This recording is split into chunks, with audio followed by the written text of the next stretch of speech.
Assalamualaikum warahmatullahi wabarakatuh. Selamat pagi dan salam sejahtera. Bagaimana kabar Bapak Ibu? Perkenalkan, nama saya Arwin Malik, Widya Iswara, ahli media pada BPSDM Provinsi Sulawesi Selatan. Ya, saat ini Bapak Ibu sekalian, saya akan menjelaskan bagaimana strategi pembelajaran pada salah satu mata pelatihan di pelatihan kepemimpinan pengawas. Ya, namun sebelumnya Bapak Ibu sekalian, saya ingin menjelaskan sedikit bagaimana kurikulum dari kepemimpinan pelatihan pengawas tersebut. Ya, pelatihan kepemimpinan pengawas itu terdiri dari 4 agenda. Agenda pertama yaitu kepemimpinan Pancasila dan bela negara. Agenda kedua adalah kepemimpinan pelayanan. Agenda ketiga adalah pengendalian pekerjaan. Dan agenda yang terakhir dalam rangka untuk memberikan perubahan dan inovasi adalah agenda kepemimpinan aktualisasi, atau bisa disebut sebagai agenda inovasi aktualisasi kepemimpinan. Ya, baik Bapak Ibu sekalian, kita fokus kepada agenda yang akan saya jelaskan sebagai wujud dari proses pembelajaran nantinya. Yang saya jelaskan di sini adalah salah satu materi dari agenda pengendalian pekerjaan, yaitu penyusunan RKA pelayanan publik. Namun sebelumnya Bapak Ibu sekalian, kalau kita lihat keseluruhan agenda, ya, keterkaitan antara agenda pertama, kedua, dan ketiga sampai dengan keempat itu sangat terkait dalam upaya untuk peningkatan leadership seorang manajerial yang nantinya akan memberikan kontribusi perubahan bagi peningkatan organisasinya. Salah satu yang akan bisa memberikan kontribusi adalah di agenda pengendalian pekerjaan. Yang saya akan bahas di sini, sekali lagi saya sampaikan, adalah mata pelatihan terkait dengan rencana kerja anggaran atau penyusunan rencana anggaran pelayanan publik. Ya, Bapak Ibu sekalian, dalam penjelasan tentang penyusunan RKA pelayanan publik, tentu saja kita dahului dengan membacakan atau menyampaikan deskripsi singkat tentang mata pelatihan yang akan kita sampaikan. Kemudian yang kedua, tentu saja dalam proses pembelajaran ada indikator hasil belajar yang ingin dicapai. Di sini ada 3 indikator hasil belajar yang akan kita capai dalam proses pembelajaran tersebut. Ini juga kita harus jelaskan pada saat kita memulai kegiatan pembelajaran. Nah, secara keseluruhan agenda atau mata pelatihan penyusunan RKA pelayanan publik tersebut terdiri dari 3 pokok bahasan. Yang pertama adalah kegiatan inisiatif dalam rencana kerja sesuai dengan tugas pokok dan fungsi, tentu saja dalam perangkat daerah. Kemudian yang kedua, kebijakan umum anggaran KUA PPAS. Kemudian pokok bahasan yang terakhir adalah daftar rencana kerja kegiatan anggaran berdasarkan PPAS. Ya, Bapak Ibu sekalian, sebagai pembuka kita harus menjelaskan seluruh rangkaian apa-apa saja yang menjadi tujuan pembelajaran serta indikator keberhasilan dari pembelajaran tersebut. Kemudian kita masuk ke penyajian pertama. Penyajian pertama, kita akan memberikan pembahasan dan penjelasan tentang bagaimana kegiatan inisiatif dalam rencana kerja sesuai dengan tugas pokok dan fungsi. Tentu saja, dalam pengembangan metode pembelajaran, di sini kita bisa menggunakan beberapa metode yang mampu kita berikan kepada peserta untuk bisa mengintervensi apa-apa saja yang menjadi poin penting dalam pembelajaran tersebut. Kita bisa menggunakan metode ceramah dengan menjelaskan apa sebenarnya maksud dari pokok bahasan tersebut. Kemudian yang kedua, kita bisa melakukan tanya jawab untuk memperkaya dari proses pembelajaran tersebut. Yang ketiga, kita bisa melakukan diskusi. Dan yang keempat, kita melakukan brainstorming. Ya, seperti yang ada di sini, kita dalam metode ceramah kita menjelaskan bagaimana sebenarnya dokumen penganggaran tersebut. Dokumen penganggaran seperti yang kita ketahui mulai dari penyusunan RPJP, RPJM, kemudian RKPD, sampai dengan bagaimana terbentuknya RKA. Kemudian kita menjelaskan juga bagaimana RKA itu memberikan kontribusi terhadap rancangan APBD, kemudian bagaimana kegiatan yang kita lakukan itu bisa menetapkan atau memberikan kontribusi terhadap penganggaran yang ada di suatu daerah. Nah, Bapak Ibu sekalian, untuk memperkaya terkait dengan materi tersebut, kita melakukan diskusi. Diskusi bisa kita ambil terkait dengan apa-apa saja kendala dalam proses penyusunan dokumen perencanaan disandingkan dengan kegiatan yang nanti akan kita laksanakan dalam penyusunan RKA pelayanan publik. Nah, diskusi itu kita contohkan seperti mengapa program kegiatan OPD sering terjadi ketidaksesuaian dengan dokumen perencanaan.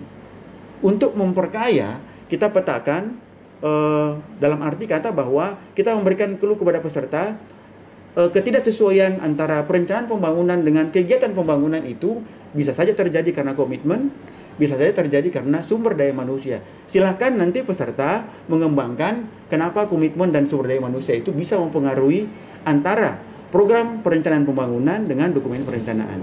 Oke. Sampai di sini nantinya kita akan bisa melanjutkan dengan brainstorming untuk menjelaskan bagaimana sebenarnya tupoksi dari setiap OPD yang nantinya akan dibuatkan dalam suatu dokumen perencanaan. Apa tugas dan tanggung jawab sebuah OPD dalam menyusun program prioritas. Oke, selanjutnya Bapak Ibu sekalian, kita masuk ke penyajian kedua. Di penyajian kedua ini nantinya kita akan menjelaskan bagaimana KUA PPAS atau Kebijakan Umum Anggaran serta perencanaan plafon anggaran sementara. Sekali lagi, untuk memperkaya metode pembelajaran yang akan kita berikan, kita bisa menggunakan tentu saja menjelaskan dengan ceramah. Kemudian yang kedua, kembali kita melakukan tanggung jawab untuk menggali apa yang menjadi poin penting dalam materi ini. Kemudian kita lakukan diskusi kelompok, brainstorming, dan bisa juga kita lakukan dengan memutarkan film terkait dengan materi pokok kita. Nah, di sini kita bisa jelaskan kepada peserta bagaimana sebenarnya posisi KUA PPAS dalam dokumen perencanaan. Kalau kita lihat di sini, Bapak Ibu sekalian, dalam proses penyusunan dokumen perencanaan mulai dari RPJP, kemudian RPJM, penyusunan RKPD yang nantinya akan membentuk atau membuat kebijakan KUA PPAS tersebut yang nantinya akan bermuara kepada penyusunan RKA OPD. Ya, kemudian Bapak Ibu sekalian, kita juga bisa memberikan intervensi dengan memutarkan film pendek terkait lagi bagaimana sinkronisasi anggaran yang saat ini dilaksanakan atau tengah menjadi paradigma dalam penyusunan kebijakan penganggaran disandingkan dengan penyusunan program prioritas pembangunan yang ada di suatu daerah. Nah, untuk memperkaya lagi, film itu kita bisa brainstormingkan kepada peserta untuk mencari solusi terkait dengan film pendek yang kita putarkan. Kemudian Bapak Ibu sekalian, kita bisa menggali juga kepada peserta dengan cara brainstorming untuk pengembangan materi KUA PPAS tersebut dengan melempar suatu wacana bagaimana kebijakan anggaran dalam mendukung program prioritas suatu daerah. Tentu saja hal ini sangat berpengaruh dengan dokumen perencanaan yang ada di perangkat daerah yaitu Renja serta upaya untuk penyusunan RKA terkait dengan program prioritas yang tentu saja mengarah kepada kebijakan pelayanan publik. Oke, Bapak Ibu sekalian, selanjutnya kita mengarah ke penyajian ketiga. Penyajian ketiga atau penyajian terakhir yang merupakan benang merah dari proses penyusunan RKA pelayanan publik tersebut. Di mana dalam materi ini kita menjelaskan bagaimana daftar rencana kerja kegiatan anggaran yang nantinya harus signifikan dengan PPAS. Nah, untuk sekali lagi memperkaya materi tersebut supaya peserta dapat menerima penjelasan yang real tentang bagaimana penyusunan RKA tersebut, kita bisa menggunakan sekali lagi metode ceramah, kemudian kita bisa menggunakan tanya jawab, diskusi, serta brainstorming. Nah, karena ini sedikit agak substantif, kita harus menjelaskan dulu bagaimana proses penyusunan RKA. Ya, kemudian RKA itu kemudian dilakukan verifikasi oleh tim TAPD, kemudian setelah diverifikasi, kemudian kita expose lagi sampai kita menghasilkan program prioritas yang merupakan visi misi suatu organisasi dan signifikan dengan dokumen perencanaan di tingkat kabupaten maupun provinsi di pemerintah daerah. Ya, setelah kita mendapatkan program prioritas yang nantinya akan kita susun dalam daftar RKA yang nantinya akan menjadi program pembangunan atau kegiatan, kita mencoba untuk melakukan diskusi kelompok. Diskusi kelompok itu karena pesertanya mungkin ada 40 orang, kita bagi menjadi 4 kelompok.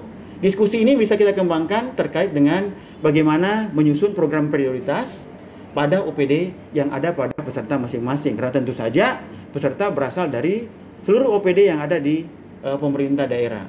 Nah, seperti kita ketahui bahwa program prioritas itu harus signifikan dan bermuara pada dokumen perencanaan yang sudah dibuat. Khusus untuk perangkat daerah, bagaimana dokumen renja yang sudah ditetapkan. Ya, kemudian Bapak Ibu sekalian, di sini kita bisa menjelaskan juga bagaimana sebenarnya kertas kerja dari RKA tersebut. Di sini kita bisa memberikan contoh atau sampel terkait dengan apa-apa saja yang ada pada kertas kerja penyusunan dokumen RKA. Di sini ada indikator kinerja, capaian programnya seperti apa, masukan keluaran sampai dengan output, serta anggaran. Karena sekali lagi, signifikasi antara KUA dan PPAS itu berbicara tentang program prioritas dan penganggaran. Ya, untuk lebih memperkaya lagi Bapak Ibu sekalian terkait dengan substansi materi kita bisa meminta kepada peserta untuk melakukan simulasi atau praktek penyusunan RKA pelayanan publik dengan kertas kerja yang nantinya kita bagikan kepada peserta untuk diisi. Minimal terkait dengan kegiatan-kegiatan yang dilakukan sesuai dengan kewenangan masing-masing peserta.